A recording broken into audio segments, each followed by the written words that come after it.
लेकिन आप क्या कर रहे हैं? भारत के प्रधानमंत्री जिस चीज का उद्घाटन करते हैं वो गिर जा रहा है।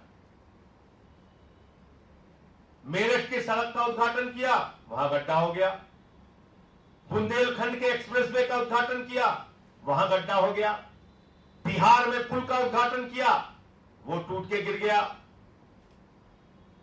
जबलपुर का टर्मिनल गिर गया, दिल्ली का टर्मिनल गिर गया, उसमें लोगों की जान चली गई। क्या हो रहा है इस देश के अंदर? राजकोट गुजरात का टर्मिनल गिर गया, अटल सेतु टूट गया। इसके लिए हम जिम्मेदार हैं। प्रभु श्री राम की नगरी अयोध्या। नमस्कार, जनमत की पुकार में आपका स्वागत है। आम आदमी पार्टी के नेता तथा राज्यसभा सांसद संजय सिंह ने प्रेस कॉन्फ्रेंस को संबोधित करते हुए कहा कि कांग्रेस समेत इंडिया गठबंधन के सभी दल सोमवार को सुबह 10:30 बजे संसद में ईडी, सीबीआई जैसी एजेंसियों के दुरुपयोग पर प्रदर्शन करेंगे।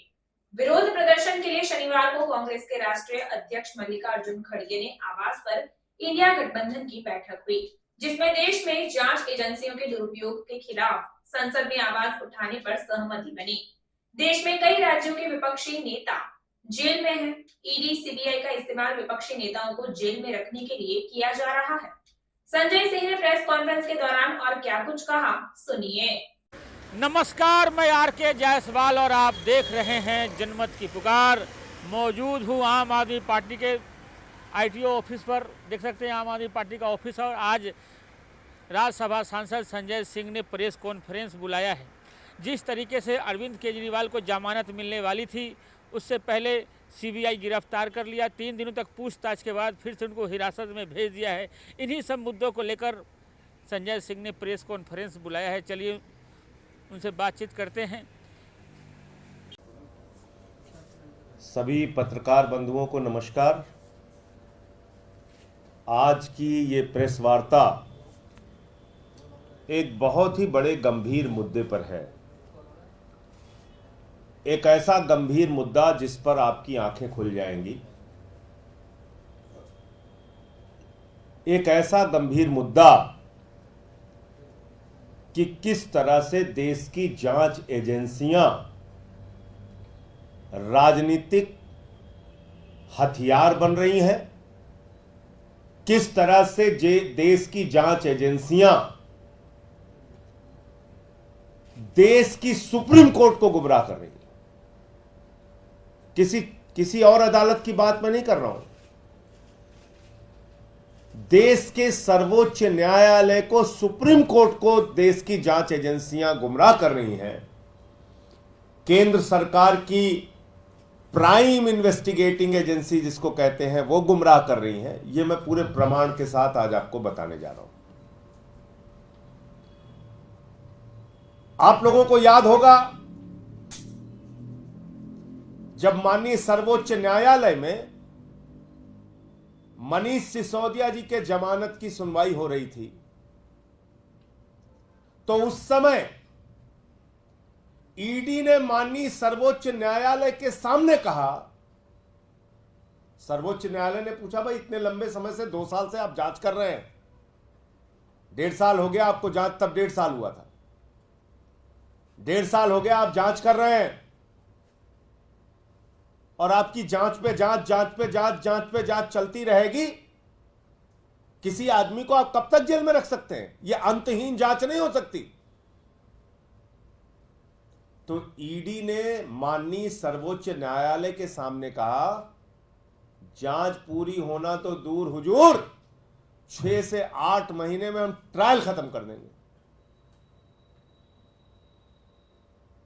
ये कहा सर्वोच्च न्यायालय के सामने, आप लोगों की जानकारी में है, पूरे देश ने सुना कि सारा ट्रायल जो है वो 6 से 8 महीने में हुजूर खत्म हो जाएगा।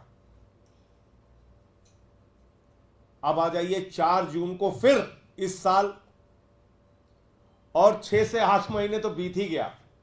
अभी तक मनीष सिसोदिया भी जेल में है, फाइनल चार्जशीट भी नहीं आई है, ट्रायल तो शुरू होना बहुत दूर की बात है। अब आ जाइए 4 जून को। 4 जून को सुप्रीम कोर्ट में सुनवाई होती है, इस साल इसी महीने। अब 4 जून को सीबीआई ने माननीय सर्वोच्च न्यायालय के सामने कहा, किसी और अदालत के सामने नहीं, देश की सबसे बड़ी अदालत माननीय सर्वोच्च न्यायालय सुप्रीम कोर्ट के सामने कहा, जब सुप्रीम कोर्ट ने कहा भाई कब तक आप जांच चलाएंगे, 2 साल हो गया, 2 साल हो गया, कब तक आपकी जांच चलती रहेगी?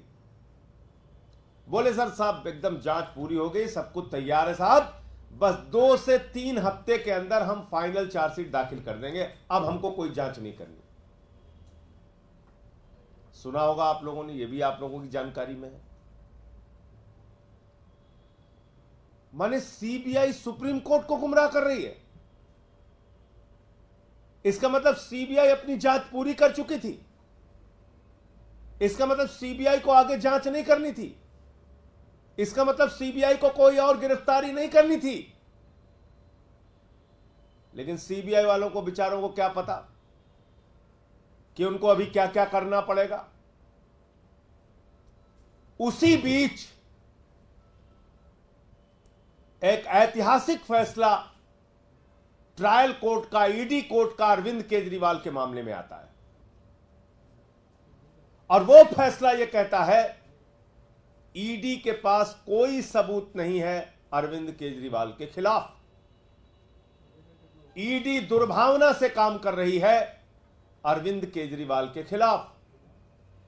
ईडी के पास कोई मनी ट्रेल नहीं है, कोई सबूत नहीं है, एक पैसे की बरामदगी नहीं है और इसलिए अरविंद केजरीवाल निर्दोष हैं। ये ईडी कोर्ट ने, ट्रायल कोर्ट ने, माननीय न्यायबिंदु जी की जज की कोर्ट ने ये फैसला दिया और उसी बीच ईडी के लोग गैर संवैधानिक तरीके से, गैर कानूनी तरीके से, बगैर आदेश की कॉपी लिए हाईकोर्ट पहुंच जाते हैं और उस जमानत पर स्टे ले लेते हैं। अब केंद्र सरकार को लगा कि अरे ये तो केजरीवाल बाहर निकल जाएंगे। जिस सीबीआई ने कहा जांच पूरी हो गई है, 2 से 3 हफ्ते में फाइनल चार्जशीट दाखिल हो जाएगी, उसको केंद्र सरकार ने कहा, बीजेपी की सरकार ने कहा, मोदी की सरकार ने कहा जाओ तुरंत अरविंद केजरीवाल पे नया मुकदमा लिखो और उनको गिरफ्तार करो। जांच एजेंसियों का कितना खुला दुरुपयोग हो रहा है, इससे बड़ा कोई उदाहरण नहीं मिल सकता। तुरंत पहुंच गई सीबीआई जेल, 3 घंटे तक वहां पूछताछ किया, दूसरे दिन कोर्ट में हाजिर करा लिया, फिर उनकी गिरफ्तारी कर ली, फिर उनकी 3 दिन पुलिस रिमांड ले ली सीबीआई ने और 3 दिन के बाद आके कह दिया साहब अब जांच नहीं करनी, इनको जुडिशियल कस्टडी में भेज दीजिए। आपने मजाक बना रखा है न्यायालयों का, मजाक बना रखा है कानून व्यवस्था का, मजाक बना रखा है इस देश के संविधान का।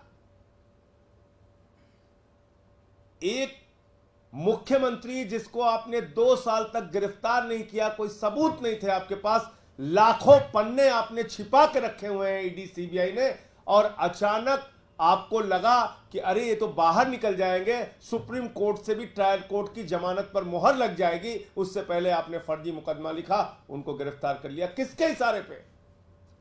मेरा सीधा आरोप है केंद्र सरकार के इशारे पे, भारतीय जनता पार्टी के इशारे पे, प्रधानमंत्री नरेंद्र मोदी के इशारे पे। आपने एक लाखों पन्ने की तो चार्जशीट दाखिल कर रखी है अलग अलग मामलों में, लाखों पन्ने आपने छिपा रखे हैं, आपकी जांच अंतहीन तरीके से चल रही है, मुकदमे पे मुकदमा लिखे जा रहे हो। तो कल कह दिया साहब जुडिशियल कस्टडी में भेज दीजिए। तो 2 बातें साफ हो गई। नंबर 1, मनीष सिसोदिया के मामले में कोई सबूत नहीं है ईडी और सीबीआई के पास, सिर्फ उनकी जमानत को रोकने के लिए भारत के सर्वोच्च न्यायालय में खुलेआम ईडी और सीबीआई के द्वारा झूठ बोला गया। यह माननीय सर्वोच्च न्यायालय की अवमानना है। ये माननीय सुप्रीम कोर्ट का कंटेम्प्ट है। और मैं माननीय सर्वोच्च न्यायालय से भी अनुरोध करूंगा कि अपने इस अवमानना पर कार्रवाई करने की कृपा करें। आप इसके ओर भी ध्यान दें। मोदी जी की एजेंसियां सुप्रीम कोर्ट में जाके झूठ बोल रही हैं, फिर बचेगा क्या? दूसरी बात, अरविंद केजरीवाल को जमानत मिलने के बाद, ईडी कोर्ट से जमानत मिलने के बाद कोई सबूत, कोई तथ्य, कोई मामला सीबीआई के पास नहीं था। बावजूद इसके राजनीतिक द्वेष और दुर्भावना के कारण अरविंद केजरीवाल को सीबीआई ने गिरफ्तार कर लिया और उनको पहले पुलिस रिमांड में लिया। 3 दिन की पुलिस रिमांड के बाद जुडिशियल कस्टडी में ले लिया, भेज दिया। इसलिए भेजा कि अब अगर ट्रायल कोर्ट की जमानत पर सुप्रीम कोर्ट की मुहर लगती है तो कम से कम सीबीआई के एक मामले में फिर से जमानत करानी पड़े अरविंद केजरीवाल को। प्रधानमंत्री जी, पूरा देश देख रहा है आप क्या कर रहे हैं, किस दुर्भावना के कारण आप काम कर रहे हैं, ये पूरा देश देख रहा है। और आपके इन्हीं कार्रवाइयों के खिलाफ कल इंडिया गठबंधन के जो दल हैं, कांग्रेस समेत तमाम राजनीतिक दल, जब खड़गे साहब के घर पे मीटिंग हुई थी जिसमें राहुल गांधी जी भी मौजूद थे, सबने एक स्वर में तय किया था कि कल 10:30 बजे देश की संसद की परिसर में इंडिया गठबंधन के दल देश भर में ईडी सीबीआई के दुरुपयोग के खिलाफ आंदोलन करेंगे, प्रदर्शन करेंगे, जांच एजेंसियों के दुरुपयोग के खिलाफ प्रदर्शन करेंगे। अरविंद केजरीवाल और जो दूसरे नेताओं की, बंगाल में 3 नेताओं की गिरफ्तारी हुई है, हेमंत सोरेन 5 महीने तक जेल में रखे गए, संजय रावत, अनिल देशमुख, तमाम नेताओं को पकड़ पकड़ के जेल में डाला गया। सीबीआई का इस्तेमाल, ईडी का इस्तेमाल राहुल गांधी, सोनिया गांधी पर भी किया गया। ईडी सीबीआई का इस्तेमाल अखिलेश यादव के खिलाफ भी किया गया, तेजस्वी यादव के खिलाफ बिहार में भी किया गया, शरद पवार के खिलाफ किया गया, उद्धव ठाकरे जी की पार्टी के खिलाफ किया गया। शरद पवार जी के खिलाफ तो लगातार छापे वहां पे चल रहे हैं। तो पूरे तेजस्वी यादव जी के पूरे परिवार पे ईडी सीबीआई की कार्रवाई लगातार चल रही है। ममता बनर्जी जी के भतीजे पे कार्रवाई, उनके मंत्रियों पे कार्रवाई, उनके 3 मंत्रियों को जेल में रखा गया। और इसके पीछे कोई कारण नहीं, जांच की मंशा नहीं है, जांच के नाम पर जेल में रखने की मंशा है।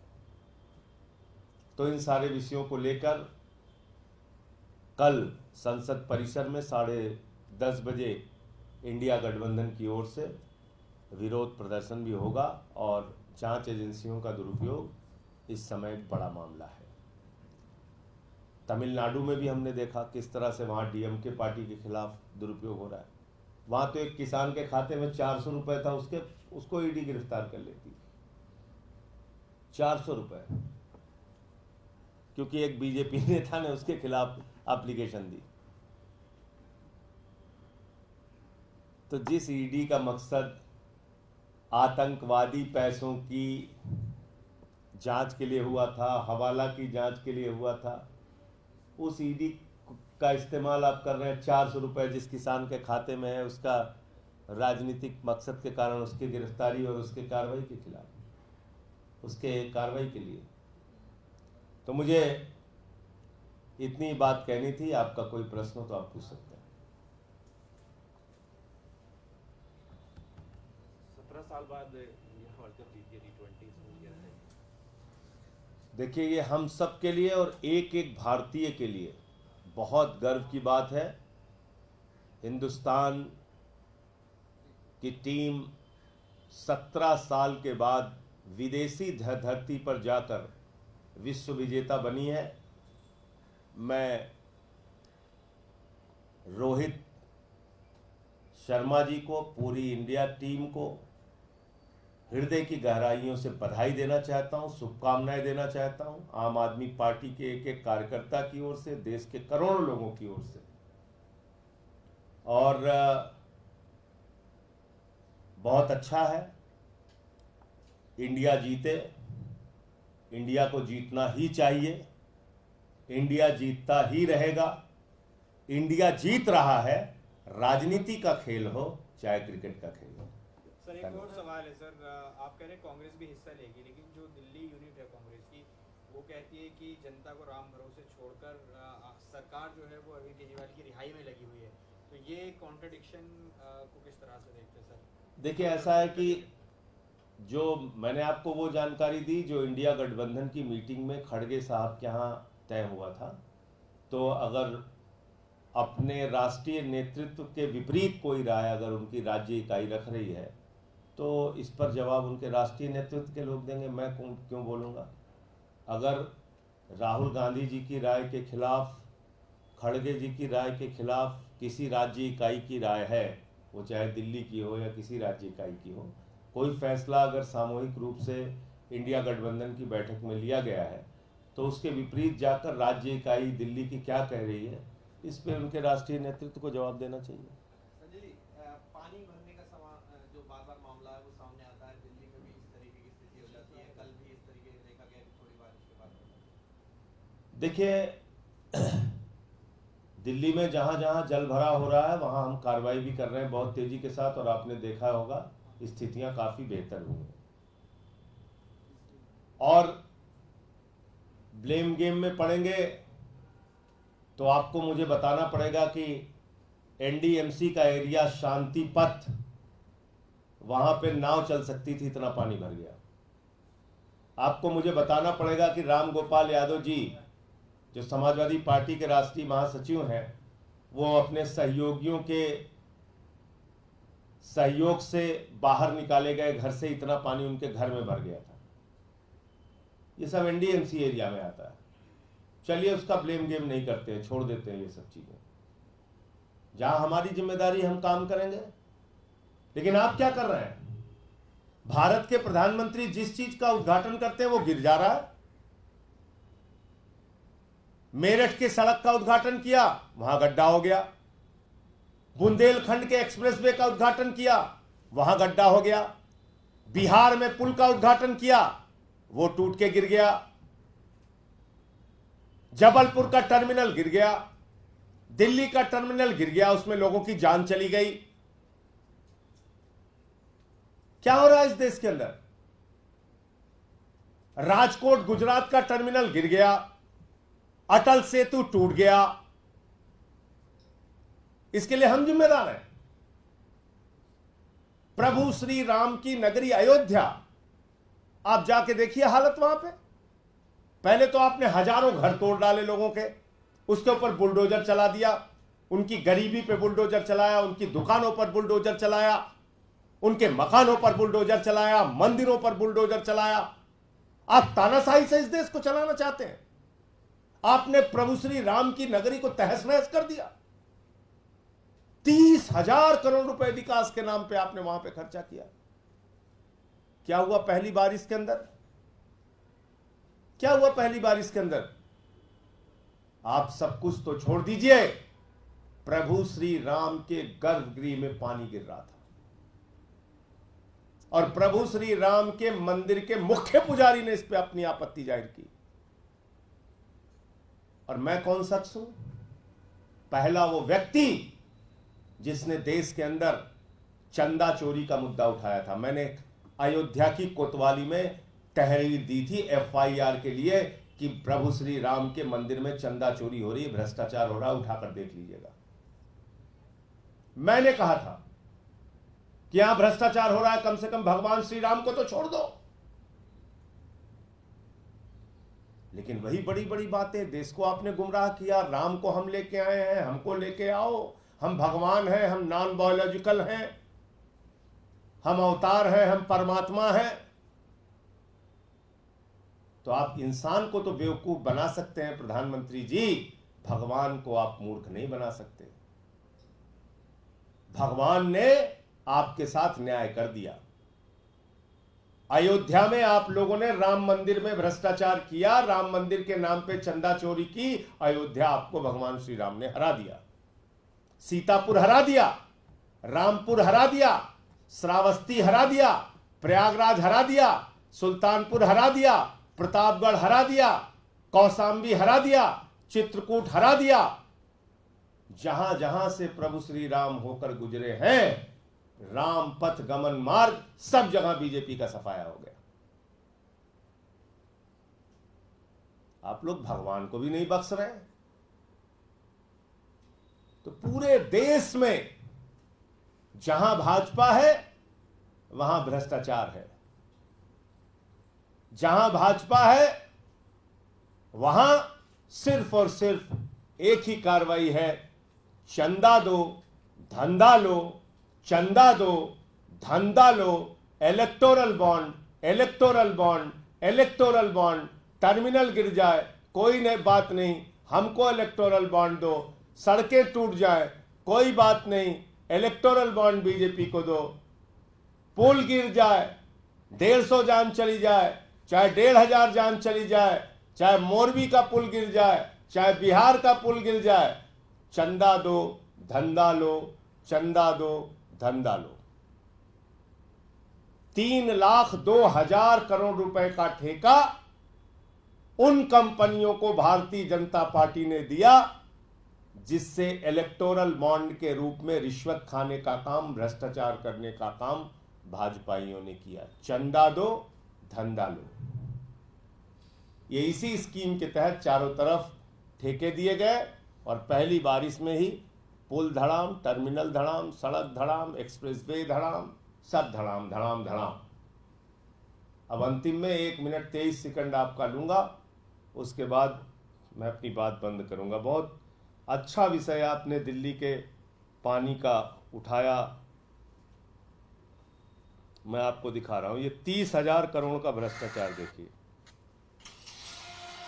आपको बता दें कि अयोध्या की ये दुर्गति अभी प्री मानसून की बारिश ने की है, जबकि मानसून को आना भी बाकी है। जी हाँ, उत्तर प्रदेश में 26 से 29 जून के बीच मानसून दस्तक दे सकता है। सोचिए जब मूसलाधार बारिश होगी तो रामनगरी के वर्ल्ड क्लास सिटी वाले दावे का क्या होगा। अब आपको दिखाते हैं अयोध्या में किस प्रोजेक्ट पर कितने पैसे खर्च किए गए। एयरपोर्ट पर 1,450 करोड़ रुपए खर्च हुए, रेलवे स्टेशन पर 724 करोड़ रुपए, अयोध्या रिंग रोड पर 4,793 करोड़ रुपए, 14 कोसी परिक्रमा मार्ग पर 1,140 करोड़ रुपए, पंचकोसी परिक्रमा मार्ग पर 773। डिस्टर्ब मत करो भैया, पूरा चल। 793 करोड़ रुपए, 14 कोसी परिक्रमा मार्ग पर 1,140 करोड़ रुपए, पंचकोसी परिक्रमा मार्ग पर 773 करोड़ रुपए, रामपथ पर 787 करोड़ रुपए, टाउनशिप पर 2,180 करोड़ रुपए, पुराने मंदिरों के जीर्णोद्धार पर 170 करोड़ रुपए, मेडिकल कॉलेज पर 245 करोड़ रुपए।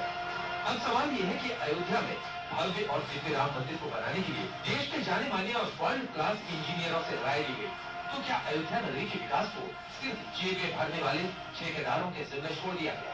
सवाल तो राम मंदिर की छत से पानी टपकने पर भी उठा, हालांकि इसका जवाब श्री राम मंदिर जन्मभूमि ट्रस्ट ने दे दिया। लेकिन जो भी मंदिर बन गए हैं, जहाँ रामलला विराजमान है और जो आगे भी जगह बनी है, उसमें एक ही पहली वर्षा में ही पानी छूने लगा, अंदर पानी भर गया था। सुन लिया आपने, पहली वर्षा में ही प्रभु श्री राम मंदिर के गर्भगृह में पानी गिरने लगा। तो भाजपाइयों से पूछिए इतना भ्रष्टाचार क्यों करते हैं? भगवान के नाम पे भ्रष्टाचार नहीं चलेगा, नहीं चलेगा।